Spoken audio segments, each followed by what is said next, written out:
In this video, you're going to learn how to solve quadratic equations using three methods. 1, through factorizing, 2, using the formula, and 3, completing the squares. Let's look at our first question. So here you're asked to factorize and then solve the quadratic equation. So let us write it at the side here. So we have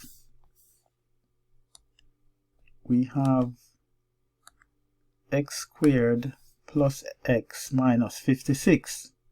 So we have x squared plus x minus 56 equals 0. So what we want the factors of minus 56, and when we add them together we should get a positive 1. I need to put 1 here to show you that the coefficient of x is 1. So let's just write at the side here, we have minus 56 as a factor.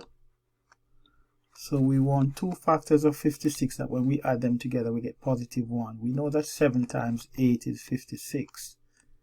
So it means that if we have a negative 7 and a positive 8, when we add them together we're going to get 1. So the coefficient there is 1. So these are the factors that we want. So it means that we can write x in there. So we're going to have x minus 7 and x plus 8. And that equals 0. Now, how do we solve this? Well, we have two things that multiply to give us 0. So it means that one of them must be 0. So it means that x plus 7 is equal to 0, or the other one must equal to 0 as well, which is x plus 8. So we can solve for x. So we add 7 both sides. So x here equals to positive 7, or we subtract 8 both sides here, so x is equal to minus 8. Let's look at the other type of quadratic equation, which is by factorization. So here we have 5x squared plus 11x minus 12 equals 0. So here the coefficient of x squared is greater than 1. So this is a. If you can recall, we have the quadratic equation ax squared plus bx plus c equals 0. Here a is greater than 1. So this is a little bit different from the previous one. So I'm going to quickly show you how to factorize this. So I'm going to rewrite it over here. So we have 5x squared plus 11x minus 12 equals 0. So this is rough working out, and then we're going to write our answer here. So what I'm going to do is to write 5x in here, and I'm going to write 5x in here. This is what I call the highest common factor method. This is rough working out, so pay attention to this. Now what we're going to do is to use this 5 to multiply by negative 12. So that gives us negative 60. So we need to find the factors of negative 60 that when we add them together we get 11. So we know that 4 times 15 gives us 60. But when we add them together we get 19. So how can we get 11? Well, if we have negative 4 and we add that together we're going to get positive 11. So these are the factors we would need. So we put them in here. So that's minus 4 here. And we put positive 15 here. And what we do, we look for the highest common factors in both brackets. In this one we don't have any highest common factor, so we're going to write 5x minus 4 as part of our answer. And then this, now the highest common factor in this is 5. So what we do, we divide through by the highest common factor there. So 5 into 5x here is going to give me x. So the next one here would be x. And 5 into positive 15 is going to give me positive 3. So we have factorized the equation now, so we can solve it. So it means that 5x minus 4 equals 0, or x plus 3 equals 0. So for this one, we add 4 both sides, so we have 5x equals to positive 4. And we divide both sides by 5. So we have 4 over 5, and x is equal to minus 3. So those are the answers. Let's move on to solving using the formula. So the general form for the quadratic equation is ax squared plus bx plus c equals 0. So here we need to identify the values of a and b first, a, b, and c first. So here the coefficient of x squared is 1, so we know that a equals 1 and b equals 3 and c equals minus 5. The quadratic formula is x equals to minus b plus or minus the square root of b squared minus 4 times a times c, all of that over 2a. So what we're going to do is to just substitute these values into the formula and then we work it out. So x then is equal to minus 3 plus or minus the square root of 3 squared minus 4 times a, which is 1, times c, which is minus 5, all of that over 2 times 1, which is 2.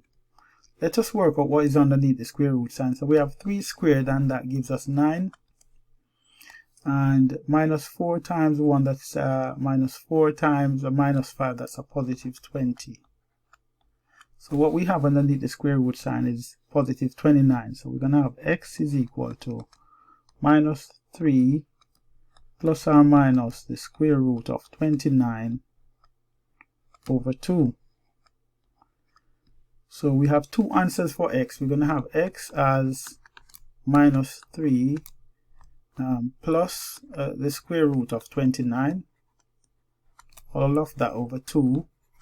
And the other value for x would be minus 3 minus the square root of 29, all of that over 2. Let's use our calculator now and work out the values of x.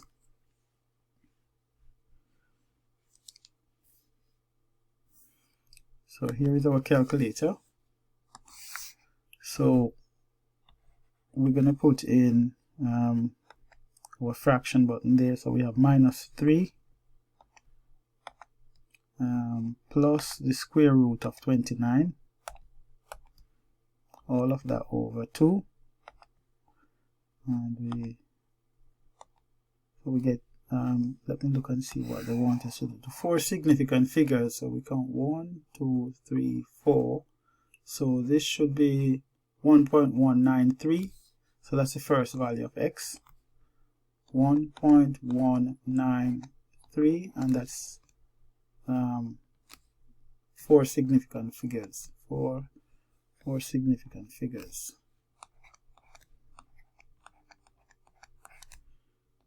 Let's look at the other value of x. So here we have minus 3 minus the square root of 29, all of that over 2. So we get negative 4.1. So to 4 significant figure, we count 1, 2, 3, 4. So again, this is going to be negative 4.193. So negative 4.193, 4 significant figures. Now let's look at the other way how we can solve the quadratic equation, which is completing the squares. So here the coefficient of x squared is 1. So this one is very simple to do the completing the square with. So what we're going to do then is to simply find half the coefficient of x all squared to make it a perfect square. But before we do that, let me rewrite it here. So we're going to have x squared plus 6x minus 10 equals 0. So first we're going to add 10 both sides. So what we're going to get there is positive 10 on the right hand side, and then on the left hand side we have x squared plus 6x. on the left hand side, we can make this into a perfect square by adding half the coefficient of x, all squared. So in this case, we add half the coefficient of x here is going to be 3 all squared, and whatever we do on this side, we need to do it on that side as well, on the right hand side as well. So we can write now x plus 3 all squared is equal to, that would be 19. Now we have x plus 3 all squared on this side, so in order to get rid of the square, we take the square root both sides. So we would have x plus 3 is equal to plus or minus the square root of 19. So it means that x would equal to plus or minus the square root of 19 minus 3. So there are two answers for x. It means that x is equal to the root of 19, the positive root of 19 minus 3, or minus root of 19 minus 3. So let's input this value in our calculator now. So we have the root of 19, the square root of 19 minus 3, and that gives us 1.4 significant figures. So we have 1, 2, 3, 4. So that would be 1.359. So x is 1.359. 1.359, and that's 4 significant figures.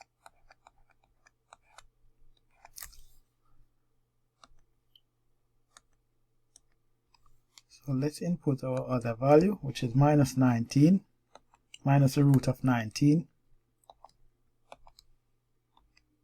minus 3. And that gives us to 4 significant figures, we would get minus 7.59, minus 7.359. So we get minus 7.359.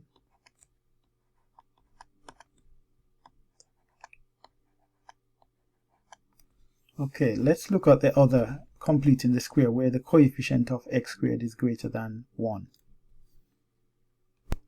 So here we have 5x squared plus 30x minus 10 equals 0. So the coefficient of x squared here is greater than 1. So it means that we need to divide throughout the equation by 5. So let's do that. So we have x squared then plus 6x minus 2, and that equals 0. So now we're going to find half the coefficient of x squared. Before we do that, let's add 2 both sides.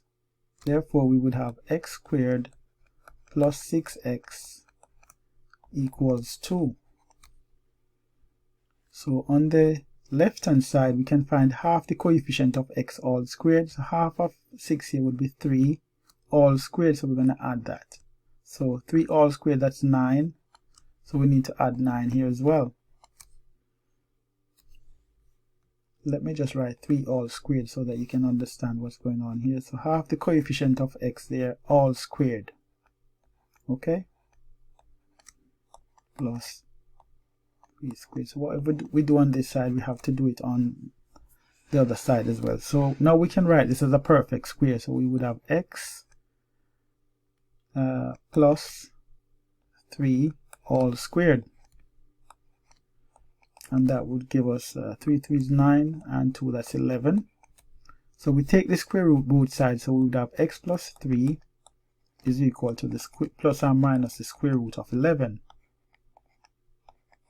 So it means that x is equal to plus or minus the root of 11 minus 3.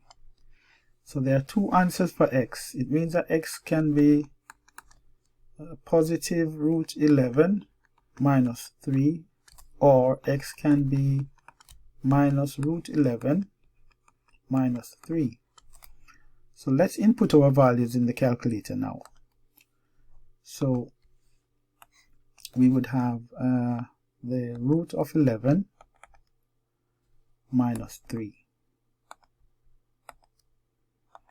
And that gives us to 4 significant figures. So we would have 1, 2, 3, 4. So that's 0.3166.